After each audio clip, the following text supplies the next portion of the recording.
this is the closest thing to what our ancestors went through that you could possibly get to in a modern society. You talking about the prison system? Yes, this is the closest thing. If you take the boat away and make it a bus, I'm chained on this bus to somebody else. They might as well brand you like you cattle. That's the only thing missing is you getting branded, but you are branded. 679346. That's you. Is that you? 679346. I've been out 25 years. I remember the joy that I had the day that I thought I forgot it. Big Boy's Neighborhood, beautiful day in the neighborhood. I've been waiting on this one right here, man. Straight to the intro. Ali Siddiq, welcome to the neighborhood, brother. Thank you for having me, brother. Did I say your name right? Yes, you did. Okay, cool. I just wanted to make. Are you sure I said your name right? I'm positive because somebody else that's a well-known radio now said Ali kept calling me Ali. I'm like, what black man says Ali? We got Christy Alley's cousin in here. Yeah, I just had to check because on the down low, I just found out that he's partners with someone that I pronounced their name wrong, but he told me I said it right. Toby Wigwe in the neighborhood. Now, did I say the name right? Wigwe? 100%. Toby Nwigwe. No, it's Toby Wigwe. I know him personally. Are you serious? I saw the interview and I called him. I said, oh, so you chumped out on Big Boy. Man. He said it was 100%, Toby. I said, Toby, you know your name is Nwigwe. Your name is not Wigwe. Man, y'all got the most slaughtered name. Yeah. Since Ray Shrimmer. Hilarious. Hey man, as soon as I learned Ray Shrimmer, then I had to do Toby Wigwe. I was like, oh my God. Oh, and you spot on though. Man. It's Nwigwe. Toby. Come on. What's happening, man? It's Big Boy. Nwigwe. Yeah, I know. Hey, Toby, I'm sitting here with Ali Siddiq, right? Oh man. Hold on, Toby. I'm gonna call you right back. Hold on, I'm gonna call you right back. Hold on. Yeah, you know that's my family, right? Yeah. You know that's family. Okay. I'm about to get it straight right now. Okay, go get it I'm about to straight. get it straight right now. Let's get it straight. This is what happened. Now, Lee. Yes. When I was broke, I used to let people just say it however. I just used to let them say it however when I was broke. But then when I found out, oh, listen, you don't just got to let people say your name like that. Mm-hmm. You could tell it. You could teach them the right way, and then they could learn it the right way. Uh-huh. It's Mwigwe. Mm-hmm. Say it again. Mwigwe. Yeah. Man, I definitely had it wrong. Hey man, if you just would have told me, Toby. I said I just saw him and Fat last night. I brought up the interview and I was like, man, we had such a great time. I probably walked away and I probably walked away like, they go that dumb motherfucker again. You know what I'm saying? Changing our name like the white man. You know what I'm saying? Bad enough is Toby. You know what I'm saying? Bad enough is Toby. Yeah, man. Oh, man. Right when you left, I was like, come on, fam, let's get this nigga out of our face. Oh, fucking $3 bill ass motherfucker. He said 100% right. This dude, man. I'm saying he's 100% lying. Hey, man. This dude. Hey, man, is Fat really his wife? Yes. Okay, all right. Yeah, what else is this nigga lying about? Oh, my God, man. I noticed last night when I went to hug him, his beard fell off. This motherfucker, man. Lace front beard, Yeah.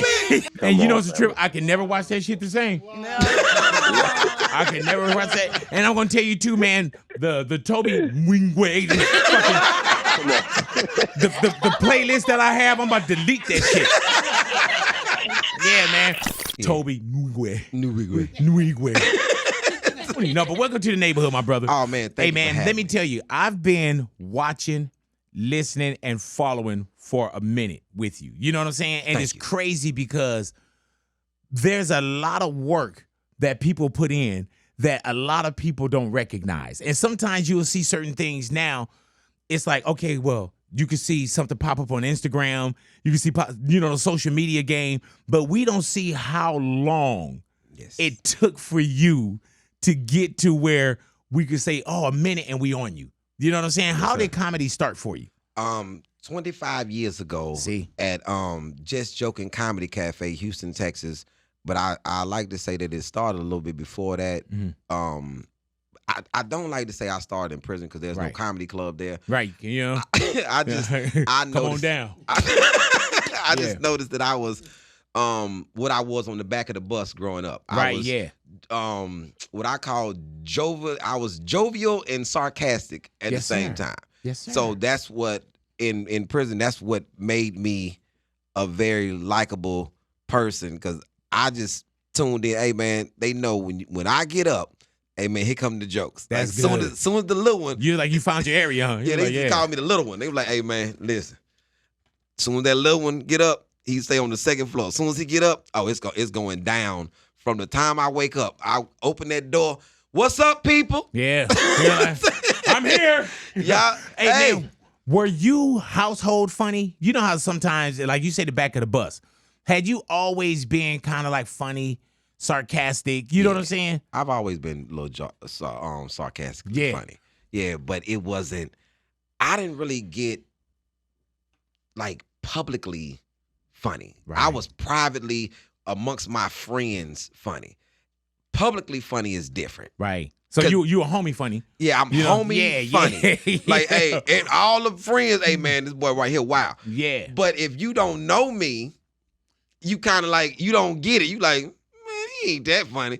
But I didn't know that I had to appeal to you, that you didn't know what I was saying. It's like, now I'm well versed enough to appeal to the masses. Right. And when you get massive funny, when you can make everybody laugh, people that don't even know you, like, that's different. Like, I used to be in the cafeteria at school. When I used to get the cafeteria, like, I would have my table, but then when other tables would be like, hey man, listen what he's saying. Listen what he's saying. Now you like, okay. Did you know they were paying attention then? Or do you look back now and be like, I knew they was paying attention because they would say, you know how we grow up, like, say it again. Yeah.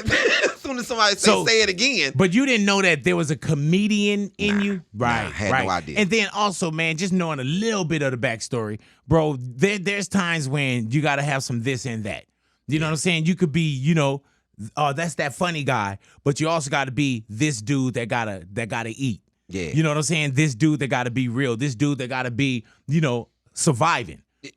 You know, when I look back at it, as I go through, like, I'm doing these specials, as I look back at it, I didn't have to be. Right.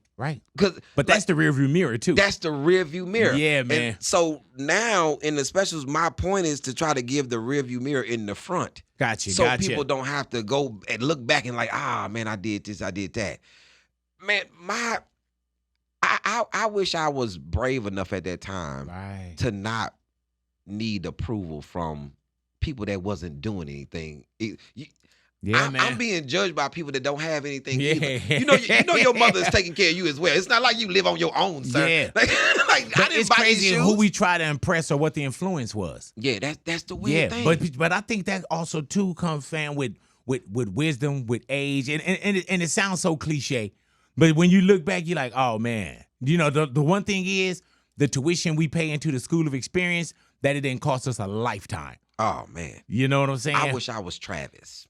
This guy named Travis that lives in our neighborhood. I wish I was Travis. Now, what was Travis? Travis like a nerd that did not go. There it is. Travis was in his, hey man, your pants hot water. So what? Yes, like, man. Like that was like the way he would say man. So what was so. It's like he punched you in the mouth. So what?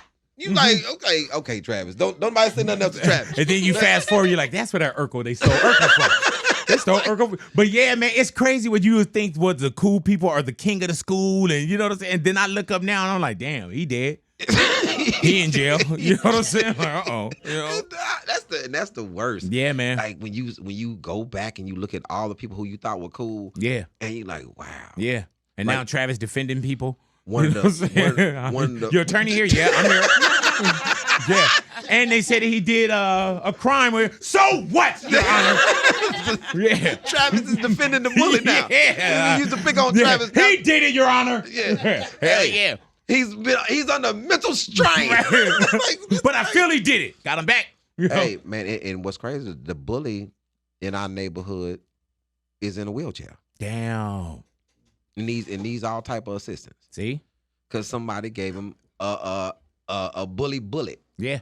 Hey, man, and if you can look into a device or the crystal ball and say, man, in the future this is what's coming. That's what's crazy about having a little life in front of you. Like I tell my kids, I'm like, oh my God, it's so much that I'm saying, please listen. Please. Oh, wow. This is a conversation that grown men have. When they, see, I don't have friends that don't have kids. Mm-hmm. So, and I don't hang with people that don't take care of their kids. So I don't see that narrative. Right. You don't take because I got something to do at 3:00. Right. So yeah. We have something to discuss. This is the conversation amongst most of my friends.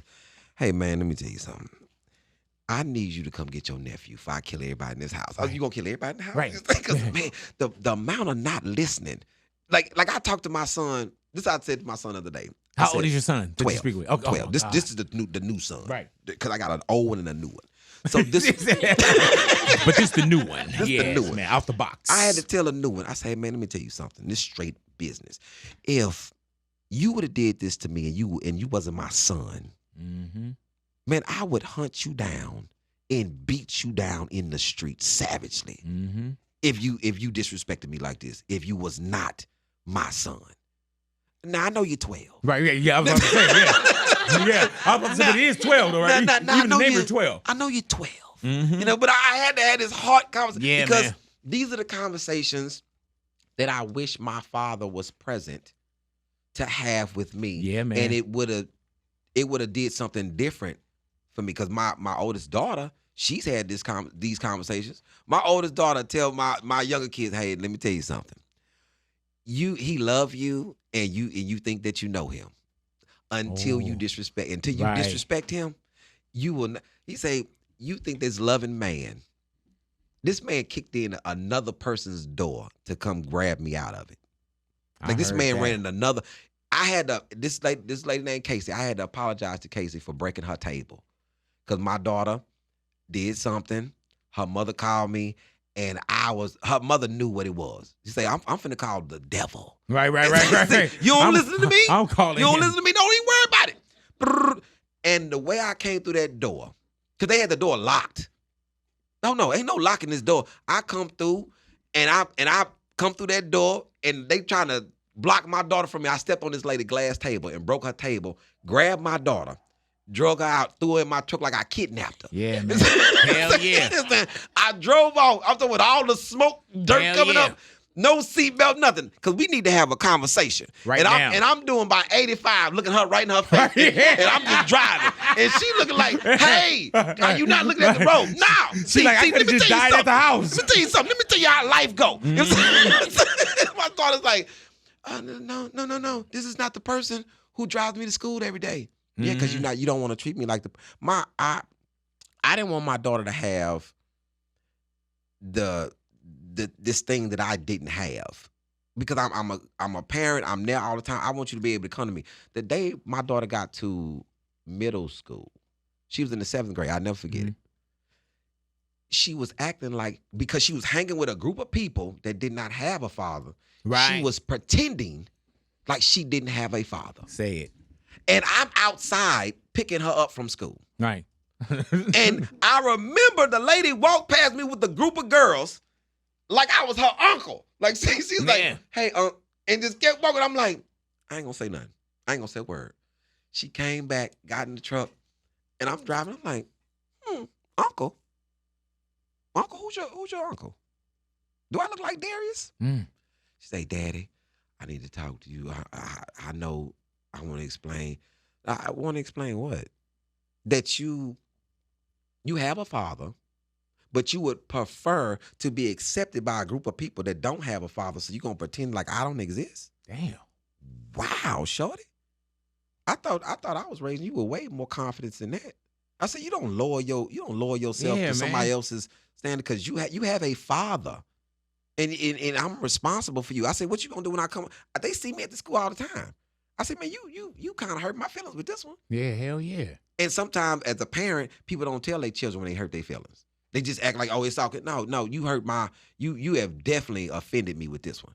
She never did it again. But did she go to school the next day? Like, yeah, you guys, that's my dad. No. Because I'm at everything. Yeah. I'm at the violin hell thing. Yeah. He got the I'm the father shirt. I'm Jaden's father. Yeah, man. Man, I remember walking out and just looking for my dad. You know what I'm saying? He wasn't there ever. So That's the thing. Yeah, he definitely. Anybody see my dad? No. He said he was coming. Yeah. Well, he didn't even say that. He didn't even say he said that. You know My what I'm pops saying? used to tell me that he was coming to things, and he would actually show up. Cause this is the only time. He's like, hey, I'm gonna be there. Okay. Basketball game. You come in the fourth quarter. You there?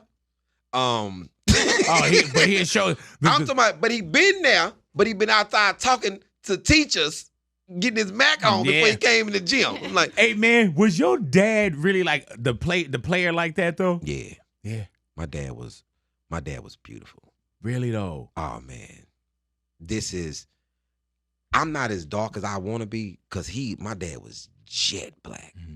Very shiny black. Well, he didn't have to wear no lotion or nothing. Just he just shined. He had this smooth little Billy Ocean afro. Go ahead now. Big one. Big thick mustache, like what's that man that played the Magnum PI? Oh, okay. The Lamont. He had the Lamont. Okay, yeah. I'm gonna say Tom Selleck, but he had the Lamont. Right. So, man, and he drove this car called a Peugeot. Mm-hmm. And my dad only wore tailor-made suits. My dad's 6'3", tall, sleek.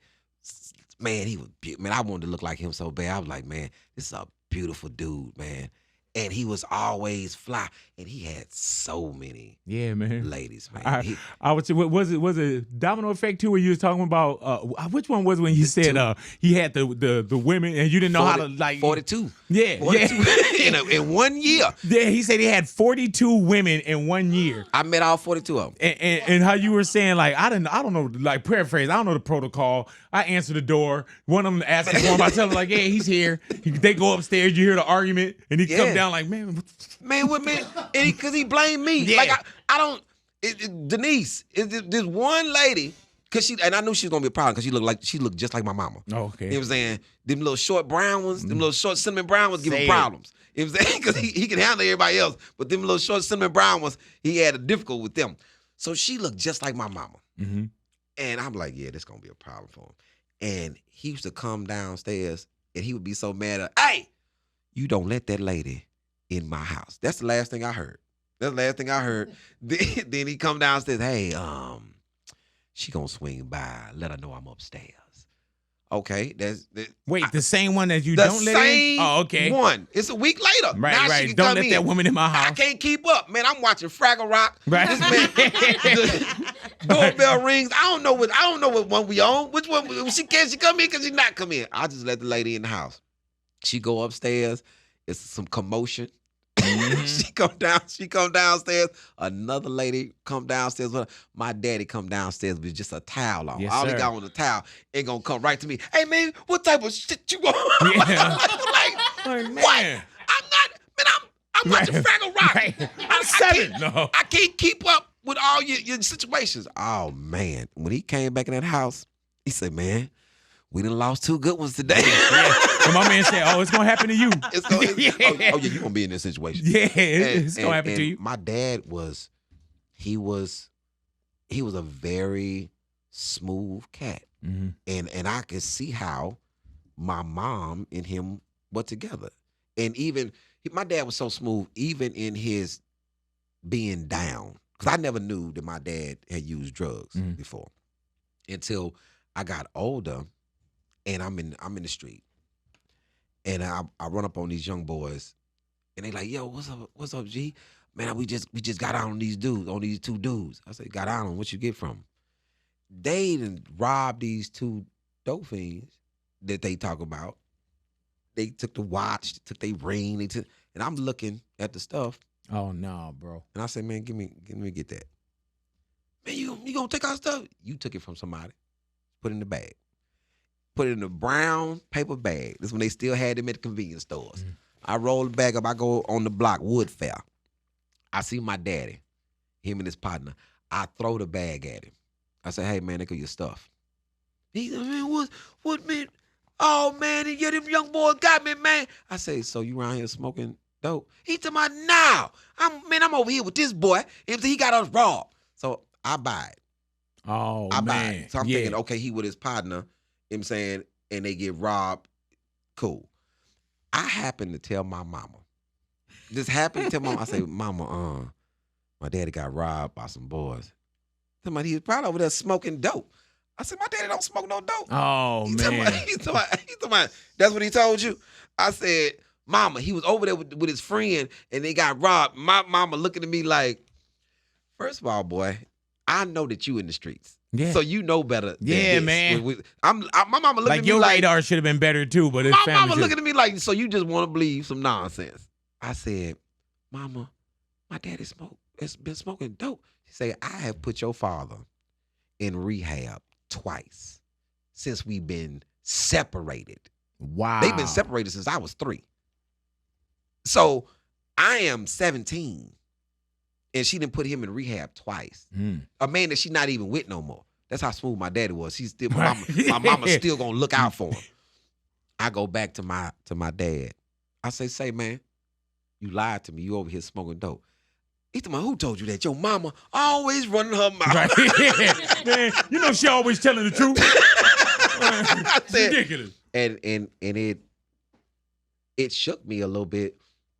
And this is when I didn't think I was such a good person. Like in Domino Effect too, people see me going through some things. I didn't really think that I was a good person, but I had this genuine thing of, I know that I'm a good person, but so why am I out here not paying attention to the signs that would get me out of what I'm doing? Because when I'm talking to Domino Effect, I'm like, man, I'm done. I'm wrapping it up, but I'm still out here. Man, I took a lot of L's, man, with in the streets when I lost my vision in my eye. Dope fiend hit me in the eye, Quincy, from Domino Effect 1, from the first one. So I could have stopped. One of my good friends started smoking. My dad was on this stuff. It's things that I'm seeing that I'm like, yo, man, your moral compass is a little better than this, but you still out here. And sometimes as a young person, you can't navigate, even though you hearing what you should stop doing. Random people. Right. So when people talk to me now, and I talk to the youth, they're like, well, nobody told me. Lie. Yeah, man. It's not one time in your life that didn't nobody. You trying to tell me nobody? So that aunt that told you, hey, why don't you come live with me and get yourself together? Oh, right. Yeah, I did have that. So don't say didn't nobody tell you. Because even with me, I knew. Yeah. Did you ever have anybody that told you something? Yeah, and how you say you knew? I remember years ago, man, this lady came up to me. We were literally in a homeless situation. So we were staying at a church, like the shelter but a church. And I remember you had to go to church every day or 3 times a week. And I remember I went to go pray and I was coming back and it seemed like this lady it seemed like Ali, like she grew off the ground. She was right in front of me. And I remember she told me, she said, don't let the devil get a hold of you. And as quick as she came in my face, she was gone. From that point on, every time I would do something, I would think like, damn, man, Kirk, don't let the devil get a hold of you. You know what I'm saying? Yeah. But still, you got this. I'm trying to, live this cool life, but then I got to do that other thing too. So I heard it, and even in some of my worst stuff, I would hear like, damn, man, don't let the devil get a hold of you. But shit, I still had to, you still got to survive too. Yeah, and I had that. Yeah. I had a lot of good people in my life that would see it and just when I think about it, what I did in the course of that, I coached girls summer league while I was in the streets and won. Right. And went undefeated. And my girlfriend at the time said, you know what's crazy? I was on the opposite team and knew that we was gonna lose to y'all. Damn. I knew it. Because I'm like, y'all don't understand. I know what he does all night. For him to get up and make sure that y'all practicing and run. And this is the summertime. This is the hottest. When you a street pharmaceutical rep, the summertime is Street popping. pharmaceutical rep. You got a card? No, I don't. Why would I? I have a spot that you can meet me at. I have no card. I have a spot. Ali, how does that, all that real life, and anybody that watch your stand up or you never run from a past. And even when you talk, you're like, yeah, I had to go back, and I'm a shooter. And you're like, and I believe, you know what I'm saying? I believe that. How does that go from the real life that you were living, that's usually kind of a dead end, to being a comedian? The creator. Yes, sir. Help you navigate those things. Man, this is what I remember being incarcerated. How old were you when you got locked up? 19. So this guy named Rick, I'm 22, 22 at the time. This guy named Rick, we in the day room, and he says, man, what you gonna do? Just blindly turns to me, man, what you gonna do when you get out? I say, man, I think I'm a be a comedian. Yeah, never did any comedy prior to Never going to prison. Never. No open mics. No, never written a joke. Nothing. Never. Not one single thing. So just being in prison at 19, people saying, "Oh, he's funny. Wait till the little dude get up." You know what I'm saying? So you got 2 years before my man asks you that. Yeah. And it just comes out your mouth. I want to be a comedian. Yep. And Rick says, man, I've been here a long time. I've heard a lot of people say a lot of things. This is the first thing I've ever believed that came out of somebody's mouth, what they gonna do when they get out. I said, what did that mean at that time? And when I said, what? He said, Ali, man, I put this on everything, bro. If you focus, you gonna make it. Cause, bro, if I tell you the type of laughter that you bring to me when you get up, he said, man, it's nothing better than to watch you mess with that lifer. You know what I'm saying? Cause it was a dude that had life. And he never smiled, like, ever. And I remember the first thing I ever said to try to make people laugh. This was intentional. I woke up, it was a Saturday morning. I woke up and I came out my cell. I said, hey, I don't know why everybody here frowning. Ain't nobody going home today. You might want to lock in, baby. And everybody in the day room, man, he's stupid. Just started laughing. And old man, nothing. And I went up to the old man. I said, hey, man, why you don't never laugh? He said, youngster, find you something else to do. I said, man, before it's over, I'm going to make you laugh. Wow. And every day that man would tell me, youngster, you better find you something else to do. And I'm like, man, okay. What I got to do is make you laugh at some point every day. Youngster, I'm talking about, and it get meaner and meaner. Youngster, you better find you something else to do. And every day I would say something to him. Never laugh. You know how I got him? And Rick say, man, I thought the man was going to kill you. And I ain't going to lie to you. I thought he was going to kill you. But he said the simplest thing. I walked over to him. I was just standing. He was sitting down. I'm standing next to him. I did this. I said, hey, don't touch me because I ain't touching you. I put my finger right here. I said, don't touch me because I ain't touching you. And he just bust out like, man, why you so silly, man? That was it? I didn't say it. How many do you think you threw at him? Man, about 30. I done damn near set myself on fire in this prison. And this man ain't laughed not one time. I know I done said some So hot you just stuff. stood next to him and put your finger right here? I did, just like this. I said, man, do not touch me because I am not touching you. And he just say, dog, why don't you go on and just bust out laughing? And say, youngster, man, you ignorant, man. And from that day, after that, I got him every day. Hey, man, so if you did what, 6 years? 6 years. 6 years in prison, man. 6 years in prison, you get, everybody got a story. Everybody got a dream. Everybody got a, man, when I get out of here.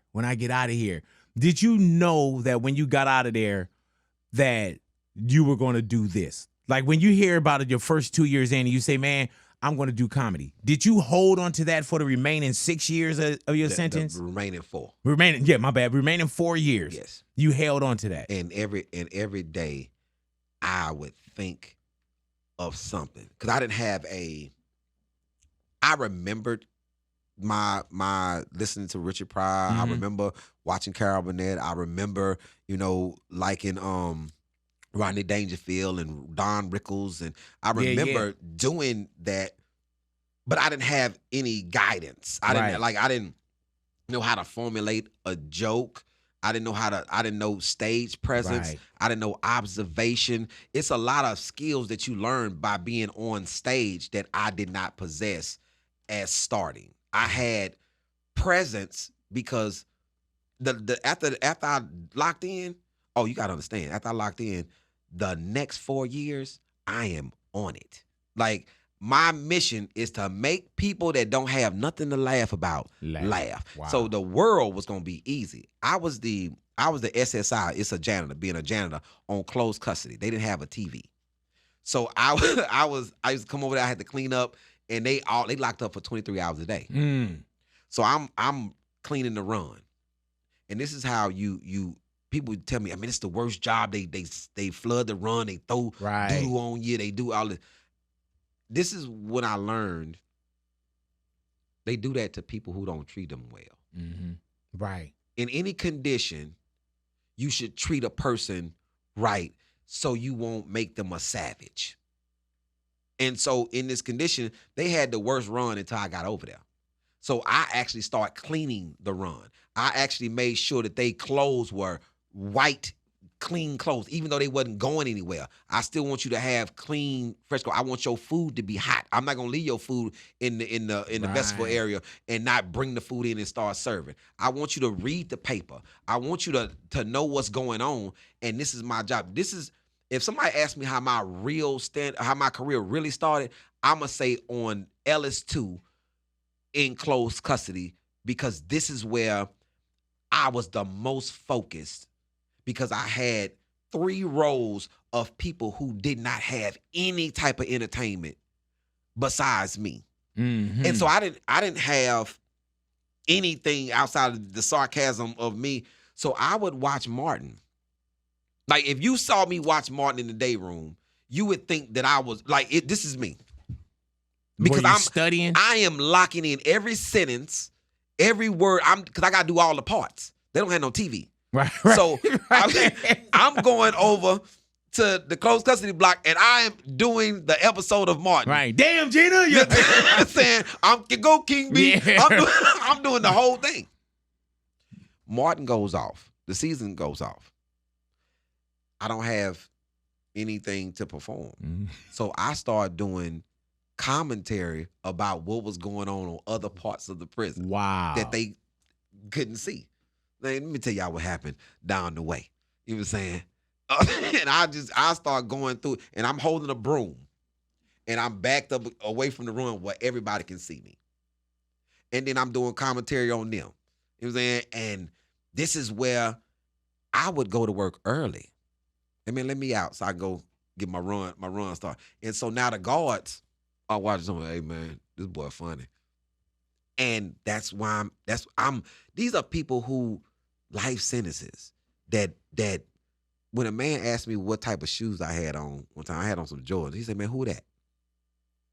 I said, huh? He said, who is that? I said, Michael Jordan? Like the basketball player? He said, oh, he play basketball? Damn. He's been locked up since Magic was the man. Like, man, Magic Johnson. Yeah, hell yeah. Converse weapons. Yeah, Magic man. Johnson. Little I'm shorts, like, everything. Man. I'm like, I say, Magic. No. Magic. What? Is he all right? Magic dead? I said, No. no, Magic retired. Magic got the situation. Like, he a billionaire. He like, Magic got a situation. What kind of situation? Yeah. Hey man, how long you been back here? How long you been back here? You were like, what year is it? Man, I've been in close. He said, man, I've been on closed custody. Oh Lord. Shoot, man. I came in 85. And you would think that, like, if it's somebody's first time running into somebody and you say, I came in 85. I've been closed custody since 85.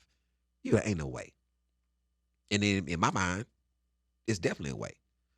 CC from Mexican Got on Boots. Mm-hmm. Yeah, from Mexican Got on Boots. Prison ride. Yeah. CC had been in prison since 1979. I met him in the 90s. Oh, Lord. He's never been home.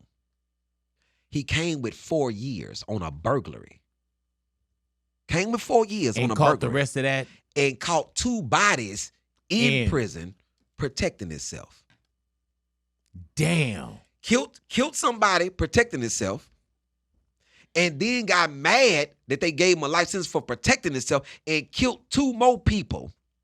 Damn. On a 4-year On bid. a 4-year, he hasn't, 1979, never been home. Were you concerned about time giving you time too? Because also while you're sitting in there performing, Oh, yes, sir. did you ever think like, man, when you get sentenced like that and they taking you away at 19, bro, did it ever occur to you then that it was the curse and the gift as opposed to the gift and the curse? I thought Like it was the just a curse. Yeah. I thought it was just a curse.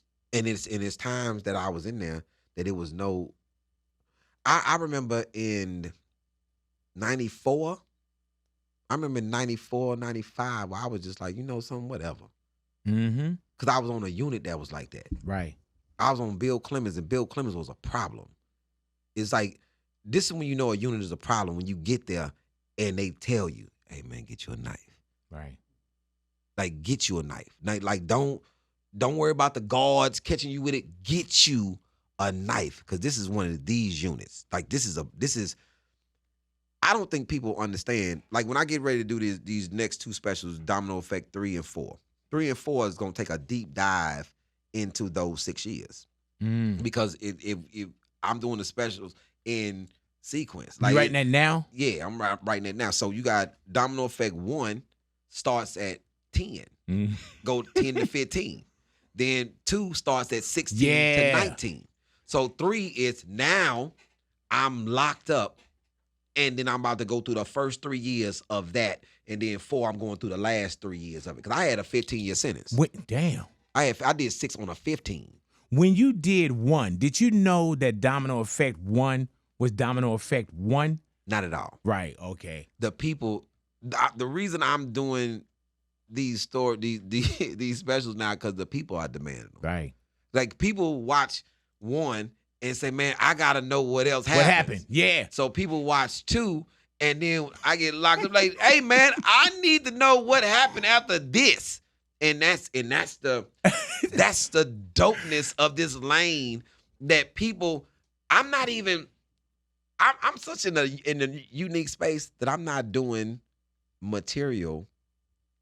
I'm not doing jokes. Right, man. I'm only telling the story about my actual life. And I catch that and I love it. And then you know what I love too, Ali, is you could be here, yeah. And then the tone.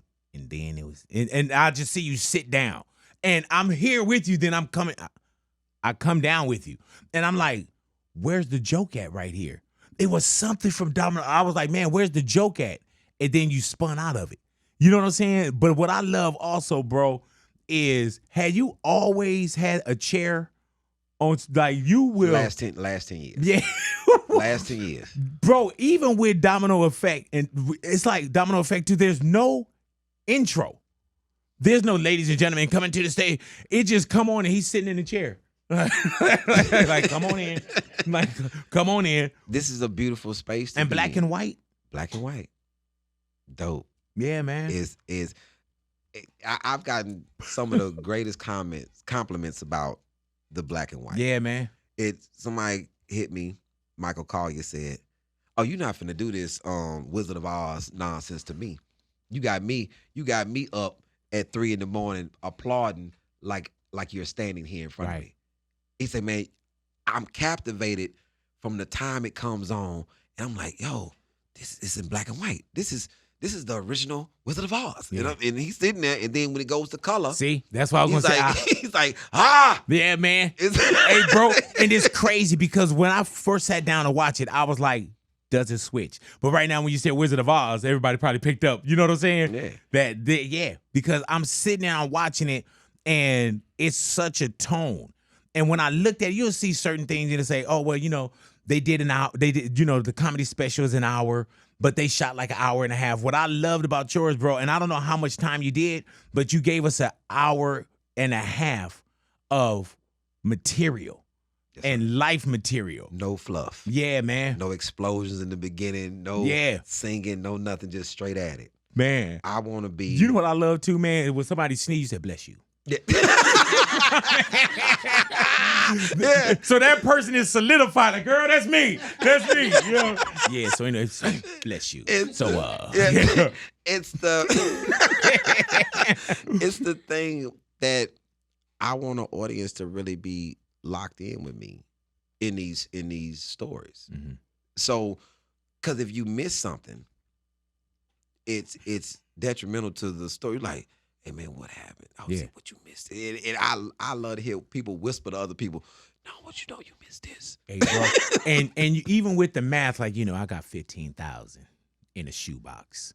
And then you get down to the job, you know, I got 2,300 in the shoebox. Then when you run into your boy, you're like, I know you got 1,100. Then when you do the get, and y'all got to watch. When you do the get down, you do the math. I was like, yep, he had 1,100. Like, you gotta watch it, bro. You gotta pay attention. The funniest thing is the very small detail. When somebody watched it, when they locked in, he said, man, my boy said, hey, you know I was doing that math with you. Yeah, man. He said, boy, I hollered when you said, you sitting there with the Nouveau Jackson, you got $9,100. Yeah. I said, boy, this boy had $1,100. Yeah. I said, yeah. They watching, and it's the fine details of it. And then when people see it and they get to this part, and my boy, I'm talking about Fisher Street dude, he called me and said, hey, man, I'm going to tell you something. It's on site when I see you. I said, what? He said, it's on site. I said, I know what on site means. Yeah. But like, why you threatening me? He talking about, because you gonna do that to me in front of my wife. I said, what I do to you? He said, man, I watched Domino Effect too. Got me in front of my wife with my face wet.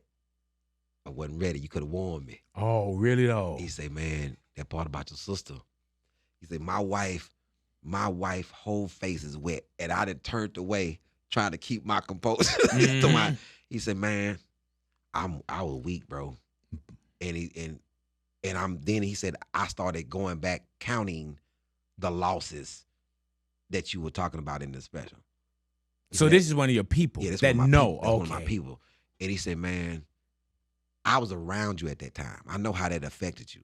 I didn't think that you would say that in that special about your sister. That was deep. Hey man, and you know how some people say, oh man, you know, comedy could come from a dark place. Mm-hmm. You know, comedians are some of the most serious people too. Do you feel like, and it sounds so cliche, but do you feel like comedy is also therapeutic for you? It's the medicine. Right. I know for facts that I'm not the same person without stand-up.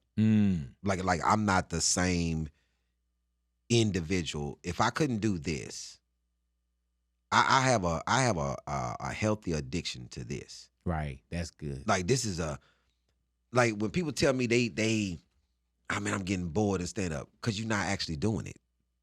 You're not actually with me, stand up is so sacred to this craft. I'm trying to hold the craft together. So I'm busy trying to hold the craft together. This is the craft. Away from everything else that may spin away from it and may gain traction and get success. But the craft has to be held together.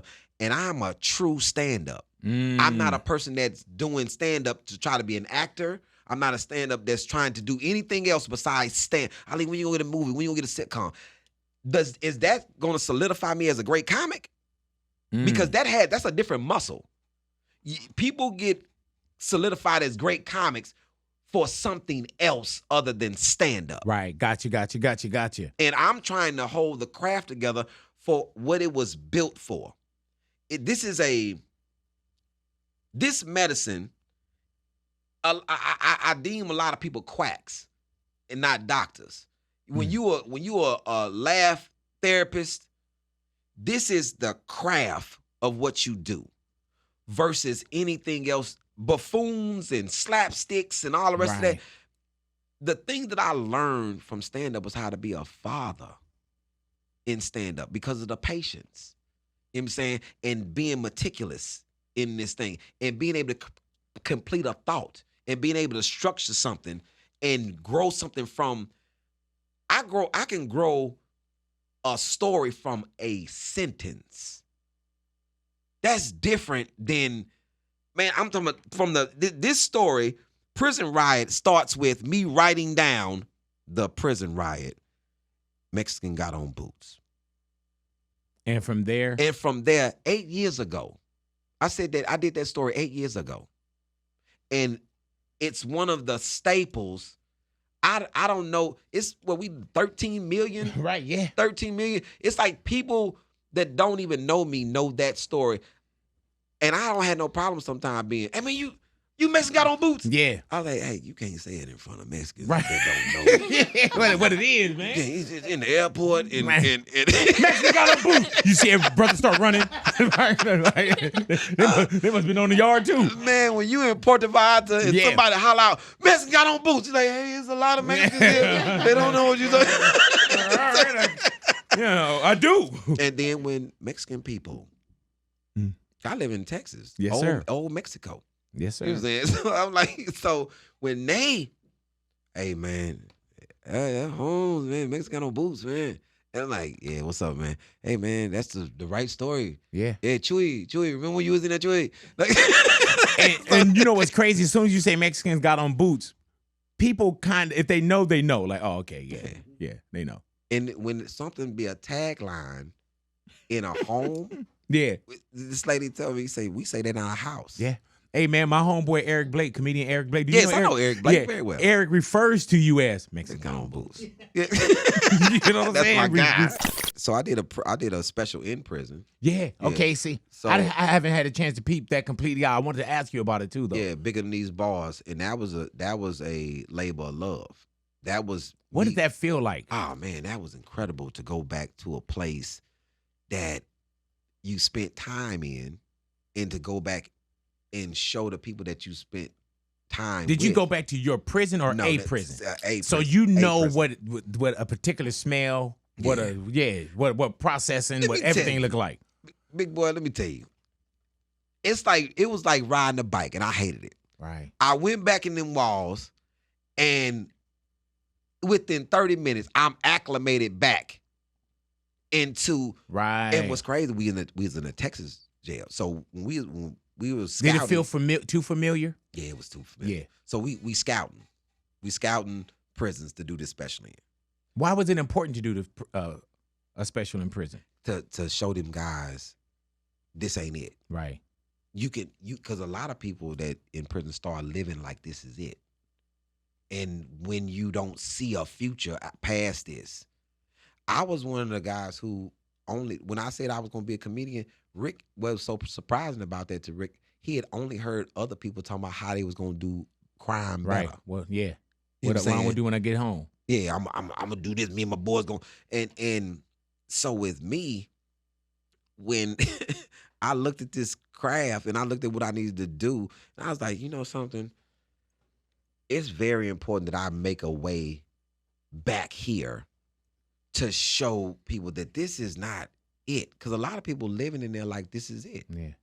And then sometimes too, man, we don't want to hear something from somebody that's not cut from the same cloth either. It's not cut from that cloth. Yeah, man. All these people that's going back saying this, that you don't have the experience like me. It's not, I can taste it. Mm-hmm. And I know what you go through. The mental fortitude that you have to survive this judicial slavery is serious. Like, you have to be locked in to who you are as a individual. Because if you get caught up in this is why I don't go in the street.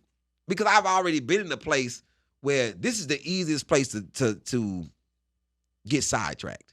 Mm. If I can stay focused in here, I can stay focused out here. Right. If I could do jobs for nothing, right? Yeah, man. I can get out and do a job for a little bit of something here. Like, people come up to me, remember you used to work at the mall? Yeah. Yeah. I remember. Hell yeah. You want me to tell you why I was working at the mall? I just got out of prison. It was saying I needed clothes because I want to do stand-up. So I started working at a man's apparel store. Man. I need clothes. You know what I'm saying? So I'm working there and I'm working at Sunglass Hut. I'm in the mall 18 hours gathering material. This is when I used to do jokes. And then getting to a point where I can start doing my story. To come shop with me, you would come shop with me because the whole experience is going to be fun. You come in that store, hey, big man, what's happening? Right. So I'm talking about as soon as you come in, what's happening? Hey, man, you look like you wear Fuchsia, brother. Yeah. Come on, you know what I'm saying? And they go, hey, now, brother, don't sleep on Fuchsia. Your skin color, you got undertones, man. brother. I'm in there saying everything to sell you something. But they remember too, though. Yeah, and then your wife come in and say, I don't think that's your color. Oh, come on, Brenda. Right. Then I got to bring Get her him out the box. Then I got to bring her in. Now you left there, but you didn't realize I done got off since you left. You've been walking around the mall. I work in Sunglass Hut too in the kiosk. I heard. So as soon as you walk past me, come on, brother. Now you know you need some shades to go with that suit that I just sold you. So, you know I got those polarized for that future. Yeah, hey, brother, you want some Maui gems? Hey, you know what I'm man. saying? Yeah, I'll put some polarization on your face. When you go back to the prisons, right? Was it almost as hard to get in as it was to get out? And I mean, like, because you don't just go and perform in a prison. Oh, the red tape. Yeah. the red. So we had to do this spot, and they wouldn't let us in the actual prison because Texas don't let you see the atrocities that's going on. Right. And I tell people, let me tell you how vicious a Texas prison is. You ever notice this? It's a show called Lockup, been out for 30 years. Oh yeah. There's never been a Texas prison on there. Oh really though? Never. They done been everywhere else. Yeah, man. They would love to lock in Louisiana. Man, Texas, we in the meeting with them, and this is what was said, and I quote, "No, we're not going to be able to allow you young men to come in here and video and tape your little special in here because we don't know what you're going to say, and we don't need no negative press." I said, well, I know y'all a lot of intelligent people in here. I'm going to say this. You want no negative press? I say, well, I'm going to do this. I'm just asking. Y'all just, humor me. I'm going to say the word prison, and then you tell me all the positive things that come to your head. Prison, go. And they was all the administrators in there looking at me like this. Stab in the shower. He said positive. They just sitting there looking at me like, we have nothing positive to say. I said, so tell me how. Concrete. Am I going to say something negative that people already don't think? But they don't want you to know. I'm explaining 3 how, because you probably read a book about slavery. Mm-hmm. But you've never experienced it. Right. This is the closest thing to what our ancestors went through that you could possibly get to in a modern society. You talking about the prison system? Yes, this is the closest thing. If you take the boat away and make it a bus, I'm chained on this bus to somebody else. If they got to go to the restroom, I got to go. If I got to go, they got to go. I'm going to get stripped down naked. I got the same hairstyle that I had when I got busted. That man told me to run my fingers through my hair. Me and you got the same exact hairstyle. I don't know what is he going to get out of this. Right, yeah. I guess. Yeah. Somebody, you've never had a man put his hand in your mouth. Run his physical hand through your mouth, up on your tongue, and all that, like you a dog. Like this, the way, the stench of slavery when it comes to a judicial system is insane. This is the worst part of prison. If somebody would have showed me intake, I would have never sold drugs. I'd have played the violin. Just intake. The harmonica. I'd have played soccer. I'd have did something else. Intake is the worst thing in prison. And if you get transferred, you got to go through it multiple times. Oh, this is the worst thing. The violation of intake. Yeah, man. Hey, man. Just the processing alone. The process, they might as well brand you like you cattle. That's the only thing missing is you getting branded. But you are branded. 679346. That's you. Is that you? 679346. I've been out 25 years. That number will never go away in your head. 679346. I remember the joy that I had the day that I thought I forgot it. I thought I forgot that number. And then it popped back in my head. I said, man, I'm still here. And then in Bigger Than These Bars, when I said that to them, other inmates start saying their number. Yeah. And it was heartbreaking when the oldest man said his number. And he said his first number. He didn't say the one that he had now. He said his first number. And I said, he said, man, that's 50 years ago. It's the psychological tearing down that goes that I clicked into at year number 2 that I like, oh, they trying to bondage my brain. Mm-hmm. And I couldn't do it. So everything that was prison, I disconnected from. They've never heard me say the word boss. They never heard me say child time. I never rushed to nothing. I never got into the prison trade of things. I never got acclimated to prison life. I never forget when this guard used to say this to me. Child time. Ali, lunch. Oh, wow. Because I asked him. I walked up to him. I said, hey, what meal is this for you? He said it would be lunch. I said, I would like for you to say that for me. Say lunch. And he said that? Sarcastically. Right. Because he would say, and every time he would call our building, he would come in there, child time, Ali, dinner. And I would say, thank you. Right. Yeah. I was straight with racial ties besides one time. I got into an Aryan Nation. They put a hit on me. Damn. On Bill Clemens.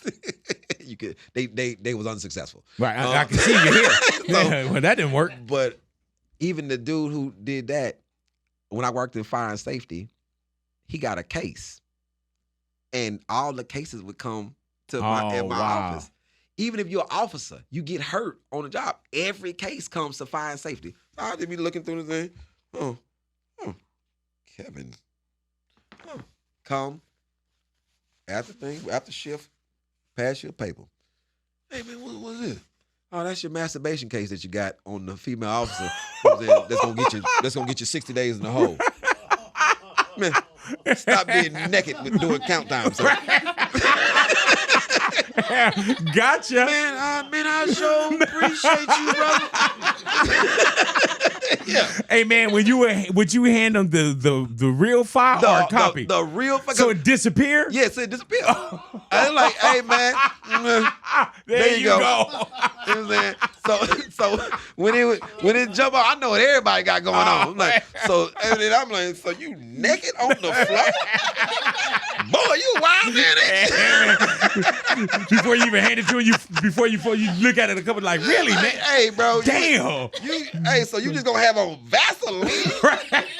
Boy, you wild. Man, and it say here one sock. Where was the other sock? Oh, forget it. Don't even worry about it. Yeah, don't even worry about it. You want that other sock. Yeah. Here you go. And so that was, I tried to be as human as possible when I was incarcerated.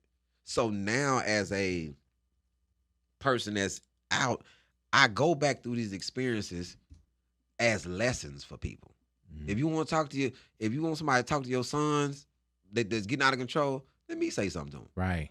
That's because I'm not finna give you no type of rap scenario about this. I'm not finna glorify none of that. Let me tell you what's going to happen. Like with my son, my oldest son, he's 29. I've told him a lot of things. And I said, son, if you choose to go down this road of trying to appease other people, you're gonna have a long, hard road. My son, my oldest boy, has been in court maybe 5 times. The last time I helped him, the first 2 times, I felt like they wronged him. This last time, let me tell you about the most ignorantest thing I've ever heard in my life. You gonna take a gun and a marijuana charge for your partner? Okay, good. Right. Help yourself. I have not assisted not one time. I just got you out of trouble. You was wrong. They was wrong for that one. I got you out. But then you jump back in trouble trying to be loyal to somebody. This your bro? Hey, man, let me tell you what I don't do. I don't accept crime for other people. I'm gonna do time for me, or I'm gonna do time for doing something that I did behind my family. I'm not gonna voluntarily take a weed charge and a gun case for somebody that I'm in the car with. I wouldn't even ask somebody to do that for me. Right. Hey man, I got me. I'm a man. I'm a fess up. I say, man, you're gonna put your family in a bad position to do what? For some street man, and don't nobody care about your street credit. I said, man, that's gone too. The earth is my turf. But let me tell you something. Every generation forget about what I did prior to. And I don't even want you to remember that. I'd rather you remember me for doing this. Cause I don't want to be no tough guy. Ain't no it's no award for it. Right. It's no nothing. And then it's levels to being tough. I tell everybody when I do my stand-up, everybody that's in this world, that's in this room, that's a man that feel like they tough, is levels to being tough. I say, because are you pulling out your own teeth tough? Right. See, that's different. If you can pull out your own tooth. Yeah. I definitely ain't gonna mess with you. And I remember my Uncle Alfred, I'm sitting in the living room with him. And out of nowhere, man, my uncle holler out, man, my tooth hurt. Go get the pliers. I said, go get the pliers.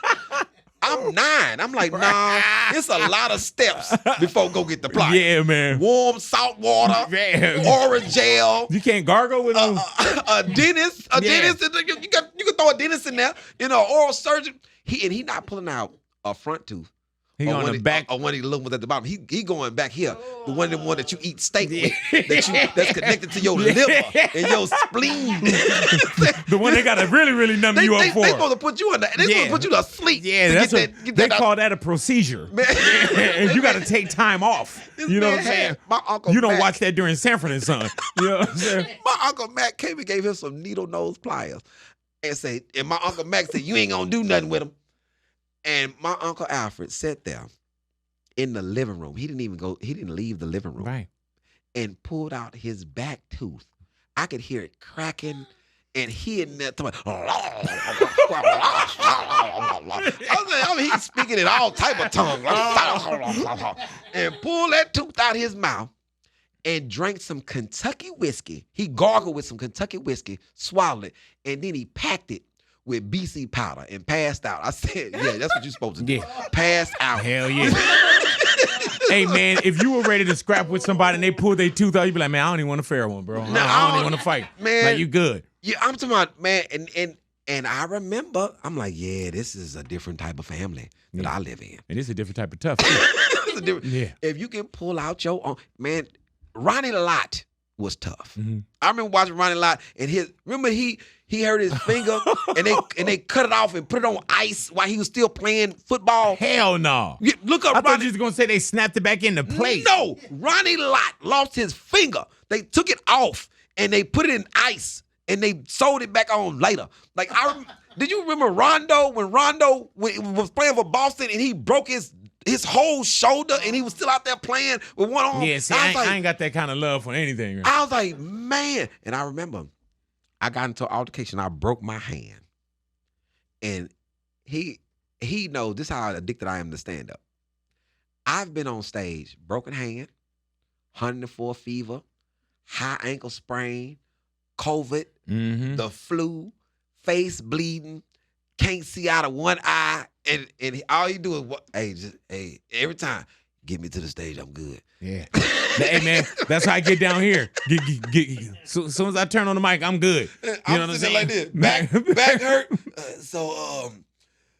I was 18. Like, I saw this one thing, bro, where you was like, let me show y'all something when you get to a certain age. I don't remember the age, but he had a chair. And he was like, usually, he said, now, when anybody else younger, paraphrasing, you would just, if you're on this chair, you just jump off.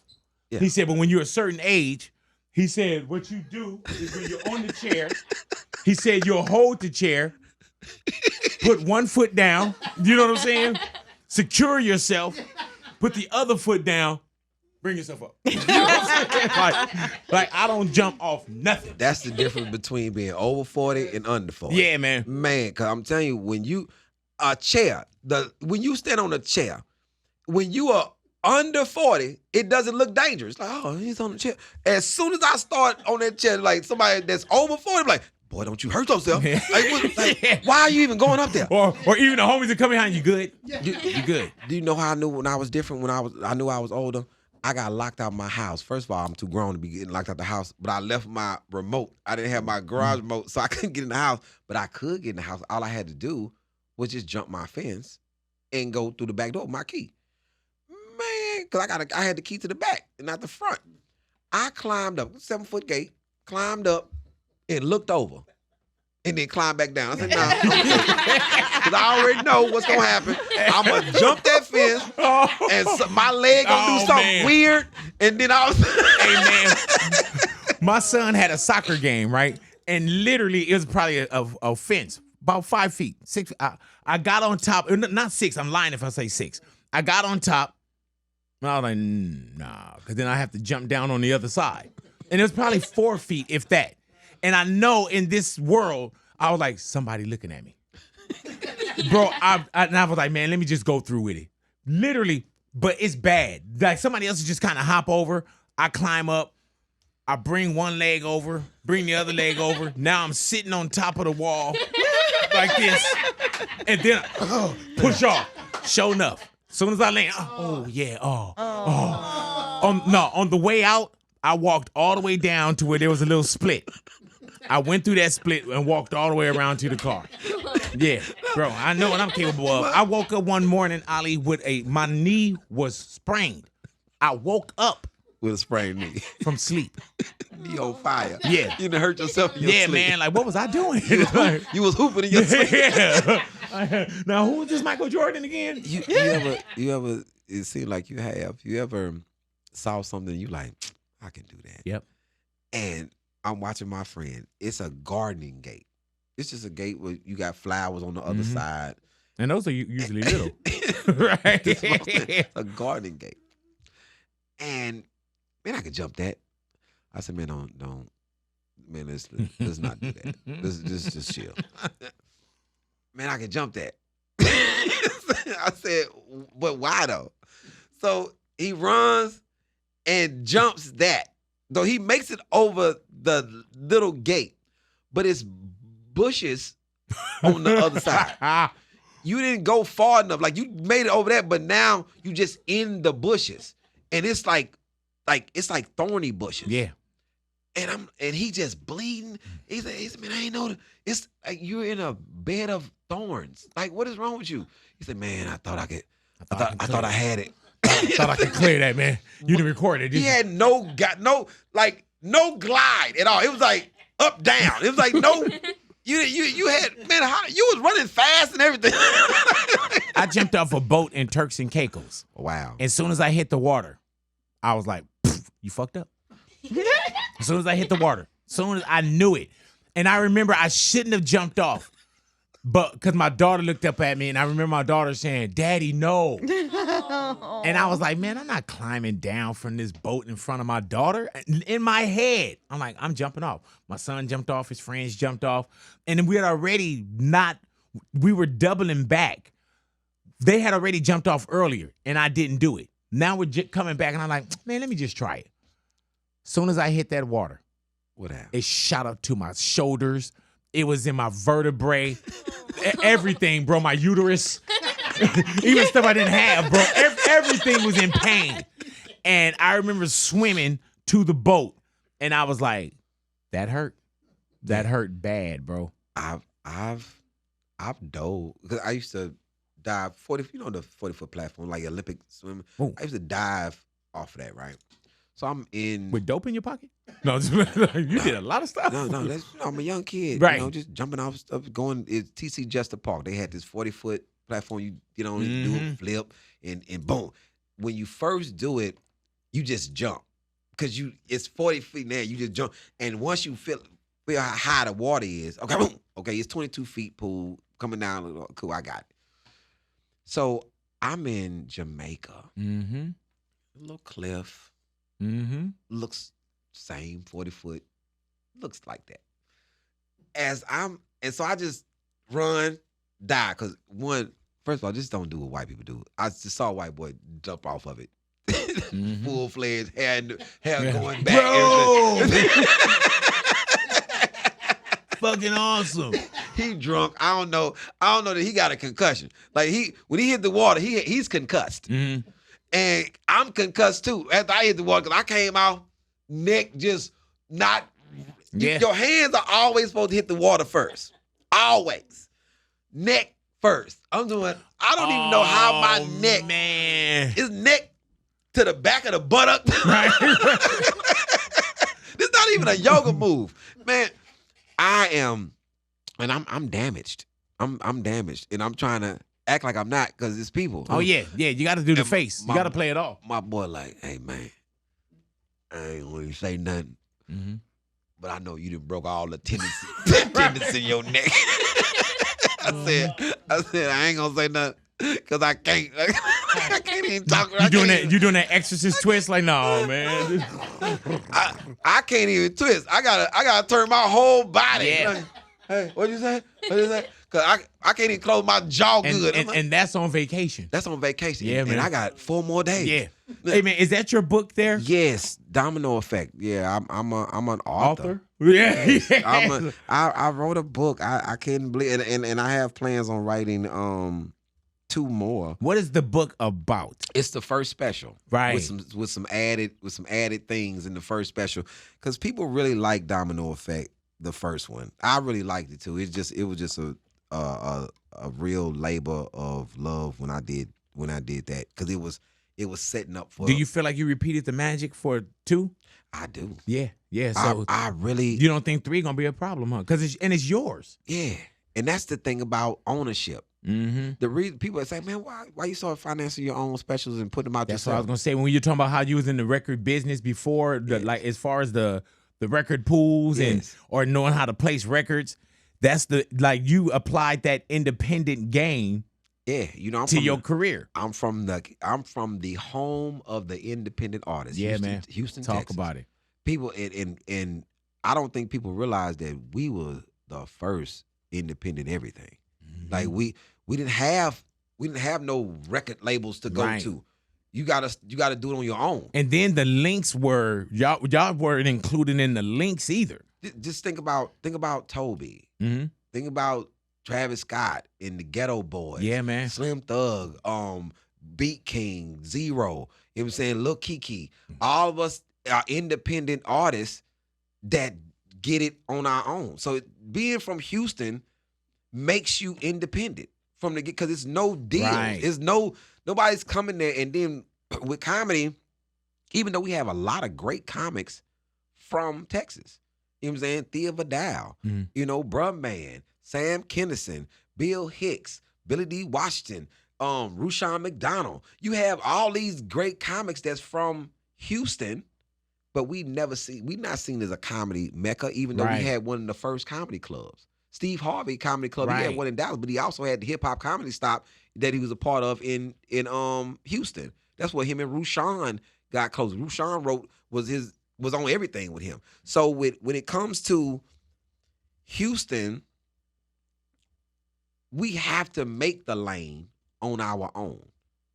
No matter what we do, whatever craft you in, you're going to have to cultivate it and then you're going to have to do it while you're cultivating it. So I didn't move to LA or New York when I started stand-up because I felt offended that people told me that I would have to. Right, because you do hear people say, man, no, you got to go to New York. You got to hit the clubs in LA. And I always wondered why. Like, do they have the pattern on stand-up? It's like, are those the only crowds? So I would come out to LA to tape a show, or I would go to New York to work, to do some shows, but I was not giving LA or New York me. Right. You know what I'm saying? I'm Houston.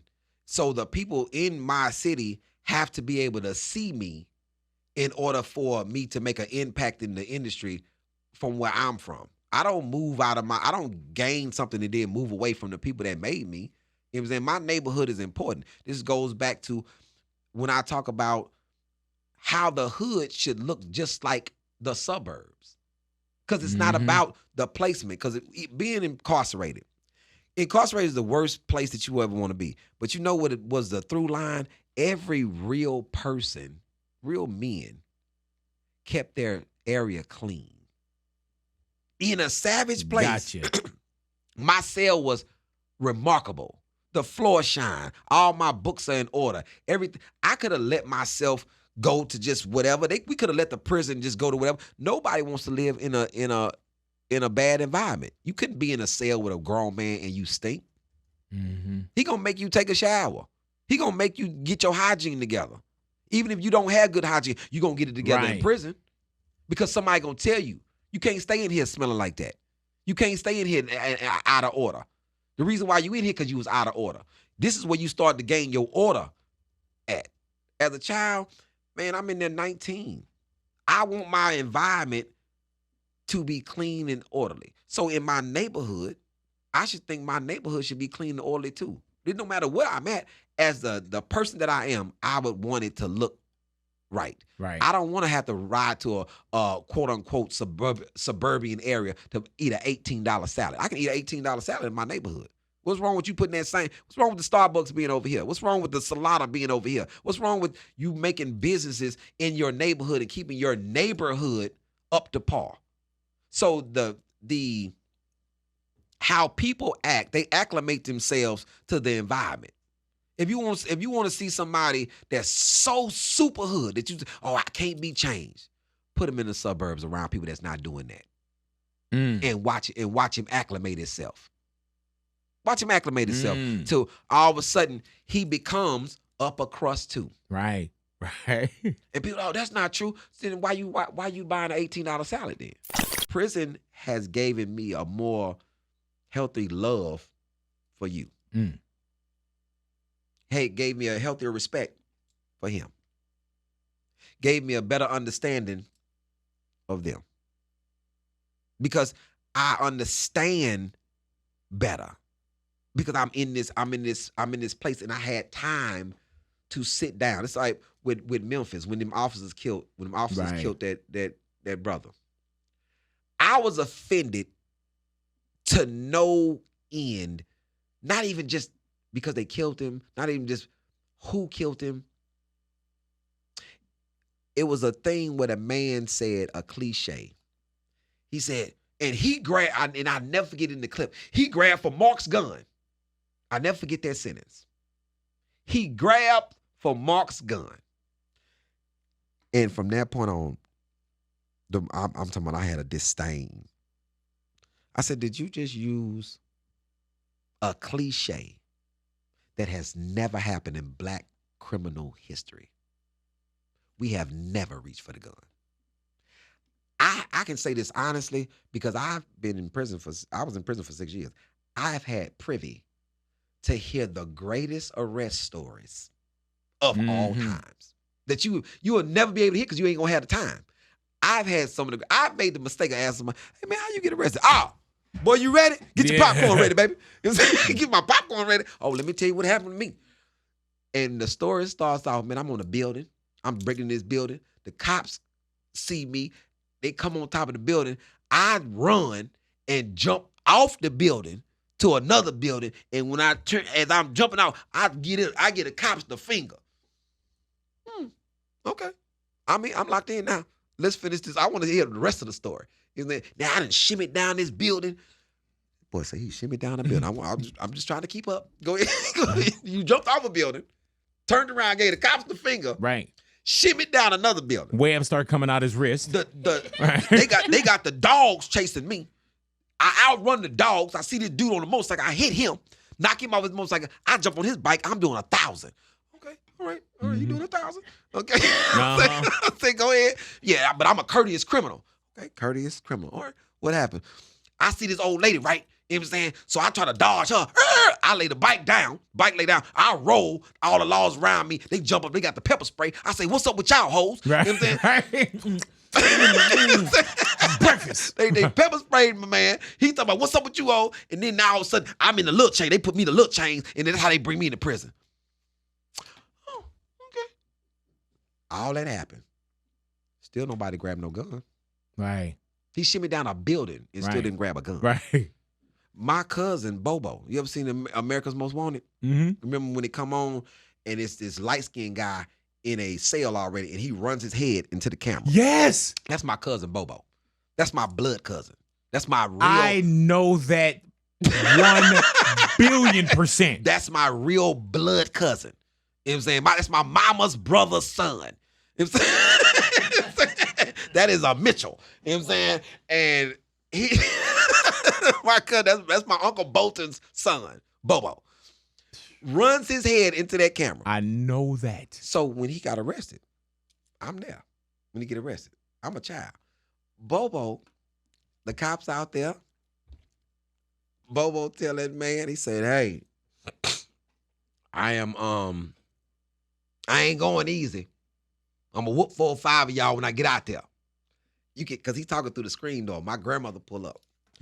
She say, Bobo, come out this house and let these folks take you to jail. This Officer Baker says, no, since he gonna be a big bad one, I'ma come get him. They on that porch in the front, fighting. Officer versus my cousin. He told all other officers, hey, don't come up here, I got him. They fighting. As they fight, my cousin Bobo is wearing him out. Everybody in my family box. We good with this. I'm talking about, he is wearing this officer out. The officer gun drops off his belt. My cousin steps back and say, hey, you gonna get that?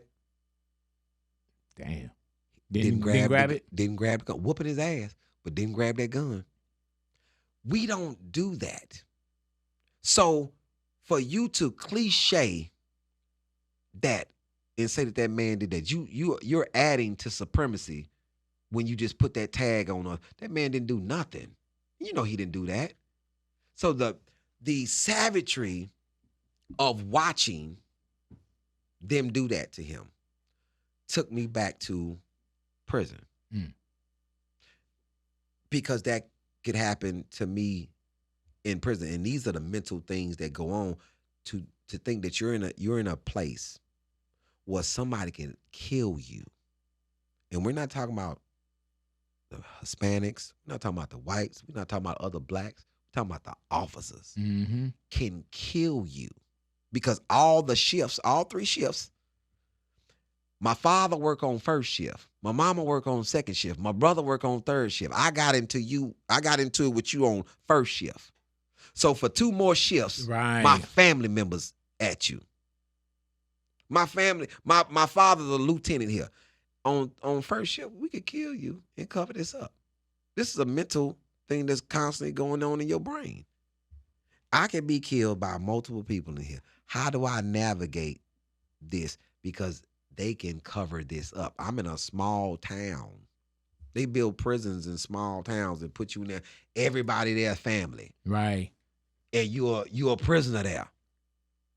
And everybody there works there. Man, it's the psychological things that go on in your brain. I'm 800 miles away from home. I have to write a letter. Can't write that dead.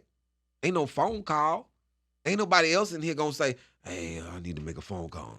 Big boy got killed in here. Nobody's doing that. So you have to mentally lock in. So when you get out, you see the same behavior. Like, man, I can get killed in these streets by. Right. And you fearful.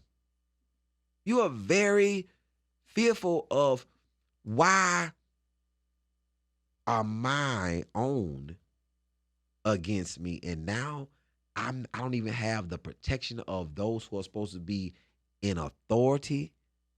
You will kill me too. That's insane that people in a free society are now living the same way that people in incarceration are living. That's the correlation. Ali, man, thank you for coming into the neighborhood, bro. Oh, man, This has been an honor, and I don't say things lightly. This is one of the shows that I've always wanted to come on. I've been listening to you for a long time. Thank you, brother. This is not a new thing. So when my publicist called me and said, because when they give you take on a publicist, they want you to write down a wish list. Right. So on my wish list, you and another guy at the top of my wish list. So we was doing all this press, and I'm getting everybody. They coming back with everybody. The first LA press I did, you wasn't on it. I was like, okay. Right. Then I reached out to him. I said, what? Big boy say something. He's like, no, we haven't got anything yet. So I go do New York press. Then I go back to Houston, and then I get an email. Hey, we got you scheduled for Big Boy's house. I'm like, man, no, I wanted you, bro. I was like, stop lying. And it was like, yeah. Hey, man, and that's the same thing with me. My producer Jason was like, Ali Siddiq, Ali, you know what I'm saying? Yeah. Ali, you know, but no, man, he was like, bro, I was like 100%. This is you're a legend. Thank you, brother. I appreciate you, brother. I want you to know that you are. I want to say it to you personally, be able to have in the record books that I told you, eye to eyeball to eyeball, legend, always been, and radio. And in your presence and what you do in the community, brother, you are one of the most it's not a lot of people that start off every interview with positivity. You can kind of tell that you love doing what you do, and you've been doing it a long time. So it's an honor to be in your space, to share this presence with you, brother. Man, to get you to say my name, because these are the things. Like I told Quake yesterday. I said, you know how crazy it is for somebody to see you from the beginning. Quake was there the first time I ever went on stage. I was getting booed at an Apollo night. I didn't even say nothing. I just walked up and said, hey. They was booing my suit. I had on the suit. Right. Didn't know how to read the audience. Right. College night, I have on the suit. Right. As soon as you came out. I said, hey. They started booing me. And my partner was sitting at the table. I came back down. He said, man, what happened? I said, man, you saw what happened. I said, hey. They started booing me. Where your jacket at? I said, it's still on stage. They booed the jacket off me. Right. I know how to get them next week. So then I was at this other spot called Simpas. He walks in while performing, and I'm arguing with two dudes at the bar. Then the next year, it's J. Anthony Brown, Earthquake, Ricky Smiley, Bruce. We at the arena in Houston. Earthquake walks in and sees me because I'm opening up. He said, Ali, try not to get booed this time. Right. I said, no, it's not like that. It's like I be going through stuff. Right. And leave that suit jacket here. So I go out, I kill. That's 24 years ago. And I told him, I said, you know how crazy it is to now I came to LA just to come to your birthday party because you personally invited me. I said, man, to call you a friend after I'm always seeing you as the upper statesman. Like, yo, just like with my mentor, DL, I would never think that I would ever been in the space with him. I used to open for DL for 5 years. Hey, man, you and DL, if you close your eyes, y'all cadence is like almost the same. Yeah, he's like your voice. Yeah. And you know DL do that. You know what I'm saying? Look, I tell him all the time. I said, if people go back, I can tell the things that you took from me. If people go back and look at you and they look at me, he started buttoning his shirt all the way to the top. Really? Oh, man. Because he used to wear ties. Say it. He used to wear ties. Now you'll see a lot of people that just wear a suit with a white shirt buttoned up to the top. It's me. And they know it's me because of the fact I've been doing that since I was a child. My father. That's all. My father only owned white shirts, tailor-made suits and white shirts. So now, every time you saw me on TV, I had on white shirt buttoned to the top. When they were talking about, that shirt is choking you. Man, no, it's tailored. That's why the button fits. Right. No. Did you know your next size? Huh? So between Bill Bellamy and DL, you have two different types of acclimating you to the business. Then all the guys in Houston from Dez and Billy D. Washington. But DL taught me how to be very classy in this business and be very stern. Bill taught me how to be very likable. Nobody don't like Bill Bellamy. Right. And he's been likable since the 90s. Yeah. Like I go into space with Bill, I'm like, man, these people like you. Because they have another thing for him. They respect DL's brain. Mm-hmm. They like Bill Bellamy. They like him as just a person. Even though, and he don't age, he look the same. He's a vampire. That's what I tell him, bro. You know, I wanted to stop booking him. I was like, man, you making me look bad, bro. I'm like, you look like foul footage. I'm younger than him. I'm on the road with him, and people thinking that I'm like, so you and Bill around the same. No, he's a grandfather. Man, like I said, thank you. Oh, and just locally, man, you're gonna be at the Ontario Improv. Yes, Ontario Improv, man. You doing Friday, Saturday, Sunday with my man Scruncho. Oh man, Scruncho called me. Scruncho love you, bro. Oh man, he was supposed to come up here, but and it's on me. I forgot to call him because he said, "You want me to do Big Boy Time with you?" And I forgot to call him to say, "Yeah." But man, Scruncho, long time friend. I heard that. Are you doing 2 nights? We doing 2 every night. Yeah, man. Yeah. We gonna add one on Sunday. I ain't mad at you, brother. We trying to get it. We trying to get everything they did to the Cold Crush. Yeah, everything they did to the Cold Crush. Hip hop. You know, but thank you, my brother. Appreciate you, man. Pleasure. It's a pleasure meeting you too, bro. Oh man. Thank you for having me. Thank you right there, man. Ali Siddiq in the neighborhood, Big Boy's neighborhood.